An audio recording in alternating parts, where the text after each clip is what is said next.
Niseme kitu kidogo.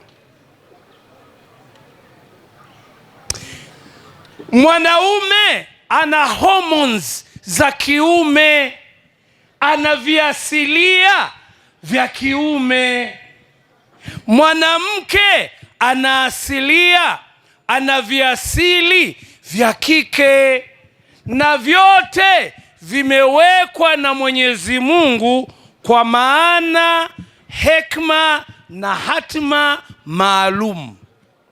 Allahu akbar.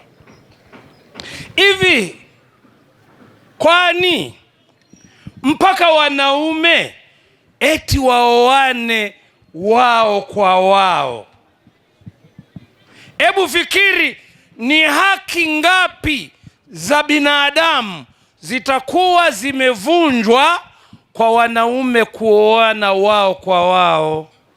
Si unaona hawa ni wanaume, hata wakisimama kwenye vioo wamevua nguo zote, wakihesabu vitu walivyopewa, si kuna kile kilicho katikati ya miguu?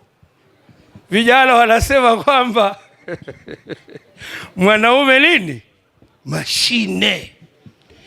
Sasa wewe mwanaume, hata huku kwenye asili zetu, sikwambii dini, hata kwenye Kisukuma, hata kwenye Kinyamwezi, huyu mwanaume yeye si ndio wa kuendeleza ukoo? Sasa huyu baba wa kuendeleza ukoo sasa kaolewa. Hivi wewe nadhani wewe mama unajisikiaje? Ingawa wakati mheshimiwa kiongozi wetu Sheikh Ramadhan ambaye ni shekhe wetu wa wilaya akishirikiana na viongozi wote wa taasisi walipoliweka jambo hili, wameangalia vitu vingi. Tena mimi naweza kusema kwamba kama pana watu ambao vile vile wanatakiwa walipinge sana hili jambo, ni wanawake. Kwa nini? Naam, kwanza hawa wanaume wenyewe wachache, wanawake wengi, kisha wachache hawa tena warudiane wenyewe. Katika hii dini ya Kiislamu uko kwetu Shinyanga na huku wanasema ekazunyaga mhale dini yeneye. Dini hii inaruhusu mtu kuoa zaidi ya mke mmoja. Sasa wewe fikiri, wanaume wawili hawa ambao Kiislamu wana uwezo wa kuoa kila mmoja wake wane. Sasa badala wao waoe wale wake wane, sasa wanaoana wenyewe. Fikiria, ni nafasi, ni haki ngapi za binadamu mwanamke ambazo zimekosekana kwa huyu mwanamume kufanya lile jambo na mwanaume mwenzake. Jambo jingine, ndugu zangu, Mwenyezi Mungu amesema walaqad karramna bani Adam. Walaqad karramna bani Adam, hakika tumemtukuza mwanadamu. Na katika utukuzo huo, angalia jinsi Mungu alivyomtukuza mama, akamfanya huyu mama ndipo mahala ambapo atamuumbia mwanadamu, ndiyo sehemu sahihi. Na wallahi, haki ya Mungu ndugu zangu, mama ni mama. Anayoyaweza mama kwenye ulezi, baba hayawezi.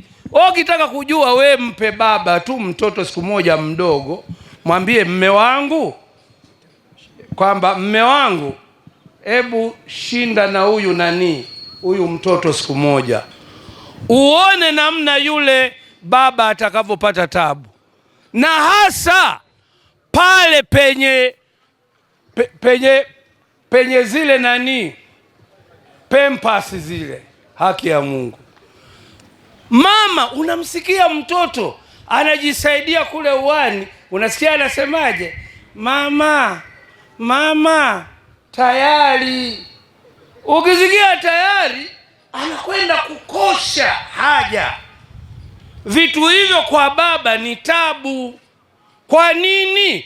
Baba ameumbwa kwa majukumu yake na mama ameumbwa kwa majukumu yake. Kwa hivyo asikwambie mtu eti jambo hilo la kuoana mwanaume kwa mwanaume, mwanamke kwa mwanamke, vitendo vya ulawiti, vitendo vya ushoga kama ni haki za binadamu. Hapana.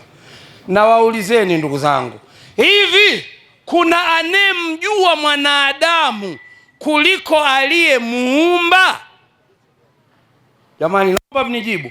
Kuna anemjua mwanadamu kuliko yule aliyemuumba? Hebu fikiri, acha nikupe mfano mmoja tu.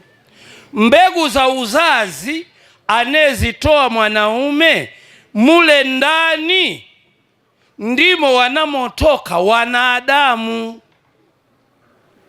Haki ya Mungu.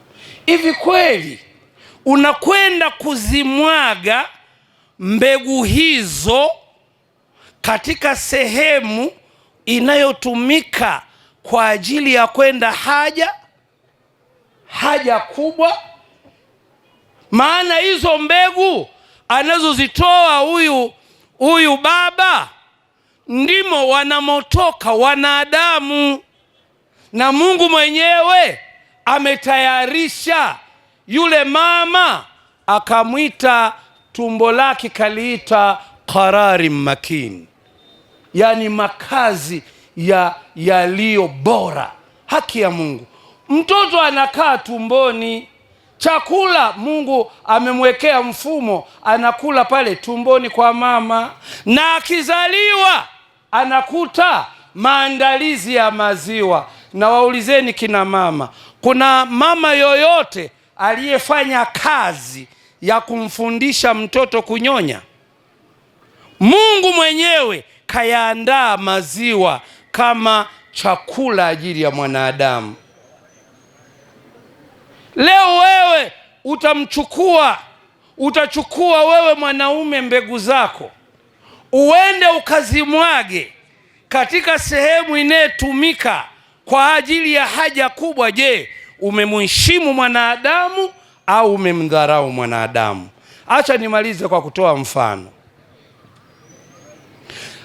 Amefikia mwanadamu upotevu ambao Mungu amesema ulaika kal an'am bal hum adhallu. Baadhi ya wanadamu wamekuwa kama wanyama, lakini Mungu anasema hawa wamezidi. Unajua, niwaambieni ndugu zangu, zamani ilikuwa mtu akifanya mambo yasiyofaa tunasema hivi, we unakuwa kama mnyama. Imefikia wakati wanyama wakitusikia watasema tuombeni radhi. Wanyama itabidi waambiane, nyie msiwe kama binadamu, maana wao wanatumia pale pale sahihi. Ngoja nikupe baadhi ya mifano. Hebu chukua maziwa uyaweke pale, maziwa kabisa fresh yaweke pale. Chukua pombe iweke pale, mwachie paka na mbwa, na wauliza watakwenda kunywa pombe au watakwenda kunywa maziwa? Yaani wako kiuhalisia, mpaka wanyama wanaendelea pale pale walipoumbiwa. Lakini cha kusikitisha zaidi, kimenisikitisha sana, wakati kiongozi wangu mkubwa wangu, shekhe wangu wa wilaya, Shekhe Ramadhani, akiwa anasema Tabora nayo imeingia kwenye rekodi kubwa ya watu wanaotenda sana haya mambo. Jamani, mpaka hii sebanhobola, mpaka ingwe ba Shinyanga, mpaka ingwe ba Mwanza, bagosha gete ngosha gete, yani ozunya obinkema.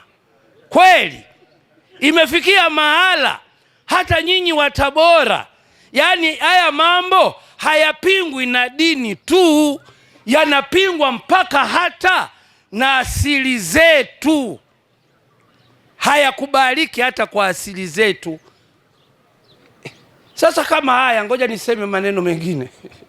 Haya, we mwanaume unayesema kuolewa, na we mwanamke unayesema uolewe na mwanamke mwenzako, haya, mzalie basi huyo mume wako mtoto. Haya, ota basi matiti ili ukamilishe uwanauke, ule mtoto ambaye utakaye mzaa na huyo bwana uweze kumnyonyesha. Ila nauliza swali moja, ukimchukua mwanaume na mwanaume ukawaweka chumbani, yani kama hivyo wanavyotaka, na wauliza, kuna siku yoyote utapata mjukuu? Mtoto atazaliwa? Kwa nini azaliwi? Huyo anayetoa mambegu yote na asipatikane mtoto, huoni amevunja haki za binadamu? Haya, mchukue Hawa na Hawa, mchukue mwanamke na mwanamke, uwaweke chumbani. Kuna siku utakuja kupokea mjukuu? Na mpaka hata wengine wanakosea kufasiri Qur'ani, wanasema nisaukum harthun lakum faatu harthakum anna shi'tum. Wanakosea, wanasema eti wake zenu ni mashamba yenu, waendeeni mpendavyo. Sio mpendavyo. Huoni wameitwa shamba wadogo wani? Ongonda gotomelaga gokobi ngonda hangi. Shamba lisiloota ni shamba?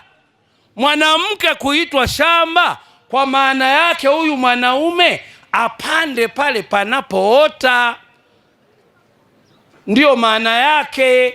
Kwa hivyo ndoa za jinsia moja hazikubaliki, kwani Mungu sio fakiri. Mungu anasema wabatha minhuma rijalan kathira wa nisaa, na Mungu akaeneza kutokana wawili wale Adam na Hawa wanaume wengi na wanawake wengi, wakema vinge na bakosha vingi. Ina haja gani wanaume mrudiane wenyewe kwa wenyewe? Wassalamu alaikum warahmatullahi wabarakatuh.